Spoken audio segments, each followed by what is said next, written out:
Everyone ఒక healthy snack మీకు చూపిద్దామని వచ్చాను. స్వీట్ కార్న్ కట్లెట్ అనమాట. కార్న్‌ని బాయిల్ చేసిన తర్వాత నేను ఒక హాఫ్ కార్న్ తీసుకొని మిక్సీ పట్టి దాంట్లో onions, jeera, salt and chilli powder వేసి కలిపి పక్కన పెట్టుకున్నాను. మళ్ళీ సెపరేట్ బౌల్ తీసుకొని అందులో ఎగ్‌ని బీట్ చేసేసి దాంట్లో సాల్ట్ అండ్ చిల్లీ పౌడర్ వేసేసి కలిపి పక్కన పెట్టేసుకున్న తర్వాత నేనైతే తక్కువ కారం తీసుకున్నాను చిన్న పిల్లలకి కాబట్టి. తర్వాత ఒక పాన్ తీసుకొని దాంట్లో 2 టేబుల్ స్పూన్స్ ఆఫ్ ఆయిల్ వేసి అది హీట్ అయ్యే వరకు వెయిట్ చేయండి. కలుపుకున్న ఈ కార్న్‌ని ఒక రౌండ్‌గా చేసుకొని ఎగ్‌లో పెట్టేసేసి 2 సైడ్స్ బాగా ఎగ్‌ని పీల్చుకునేలాగా డిప్ చేసి ఉంచండి.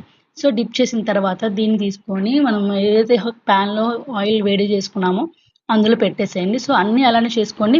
మీకు నచ్చినట్టయితే వేరే షేప్ కూడా చేసుకోవచ్చు. నేనైతే రౌండ్ అయితే ఈజీగా ఉంటుంది చేశాను.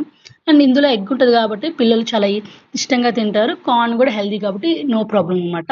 మీరు ఒకసారి ట్రై చేయండి. 2 సైడ్స్ బాగా ఫ్రై అవ్వాలి. అండ్ గోల్డెన్ బ్రౌన్ కలర్ వచ్చేదాకా వెయిట్ చేయండనమాట. సో, ఇదంతా వెయిట్ చేసిన తర్వాత చూడండి ఎలా బాగొచ్చాయో. సో, అవన్నీ తీసి సర్వింగ్ ప్లేట్‌లో పెట్టుకొని సర్వ్ చేసేసుకోవటమే. నేనైతే టొమాటో కెచప్ తోటి మా పిల్లలకి ఇలా సర్వ్ చేశాననమాట. లాస్ట్‌లో కొంచెం ఎగ్ మిగిలిపోతే ఆమ్లెట్ వేసుకున్నాము. సో, మీరందరూ ట్రై చేయండి. మా ఛానెల్‌ని సబ్స్క్రైబ్ చేయండి. Everyone love you. బై.